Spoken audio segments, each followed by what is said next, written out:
പ്രിയപ്പെട്ടവരെ, കുറ്റിപ്പുറത്ത് ഇപ്പോൾ നടന്നൊരു അപകടമാണിത്. അതായത് ബസ് മറിഞ്ഞ് വലിയ രീതിയിൽ അപകടമാണ് ഉണ്ടായിട്ടുള്ളത്. ആ ബസ്സിന് ചേസ് മാത്രമേ ബാക്കിയുള്ളൂ. ആ രീതിയിലുള്ള വലിയ അപകടമാണ് ഉണ്ടായിട്ടുള്ളത്. അപ്പോൾ ഓരോ ഡ്രൈവർമാരും മനസ്സിലാക്കുക, മഴക്കാലമാണ്, അതിവേഗം സഞ്ചരിക്കുമ്പോൾ വലിയ അപകടമായിരിക്കും നമ്മെ കാത്തിരിക്കുന്നത്. പിന്നെ നിങ്ങളുടെ ജീവൻ മാത്രമല്ല, ഓരോ ഡ്രൈവർമാരും മനസ്സിലാക്കുക, അതിനകത്ത് പാസഞ്ചേഴ്സ് ഉണ്ടെങ്കിൽ ആ വാഹനത്തിൽ നിങ്ങളുടെ ജീവൻ മാത്രമല്ല, ഓരോ ജീവനും വിലപ്പെട്ടതാണ്. ആ വാഹനത്തിനകത്തുള്ള ഓരോ ജീവനും വിലപ്പെട്ടതാണ്. ആ കാര്യം മനസ്സിലാക്കുക.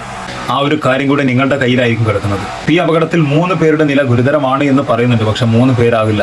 വലിയ രീതിയിലൊരു അപകടമാണ് ഉണ്ടായിട്ടുള്ളത്. ഈ ബസ്സിന് ചേസ് മാത്രമേ ബാക്കി ഉള്ളൂ എന്നുള്ള രീതിയിലാണ് ഈ വാഹനം കിടക്കുന്നത് കാണുന്നത്. അപ്പം ഏത് വാഹനം ഓടിക്കുന്നവരാണെങ്കിലും ഒരു കാര്യം മനസ്സിലാക്കുക, റോഡിൽ ഇറങ്ങുന്ന മുന്നേ നാം എങ്ങനെ എത്തണം അതിൻ്റെ ലക്ഷ്യസ്ഥാനത്ത് എന്നുള്ള ബോധം നല്ലോണം ഉണ്ടായിട്ട് ആ രീതിയിൽ മാത്രം സഞ്ചരിക്കാൻ വേണ്ടി ശ്രമിക്കുക. എന്നാലാണ് ഇത്രയും അപകടങ്ങളെ നമുക്ക് ഒഴിവാക്കാൻ വേണ്ടി പറ്റുള്ളൂ. ഓരോ ജീവനും വിലപ്പെട്ടതാണ്.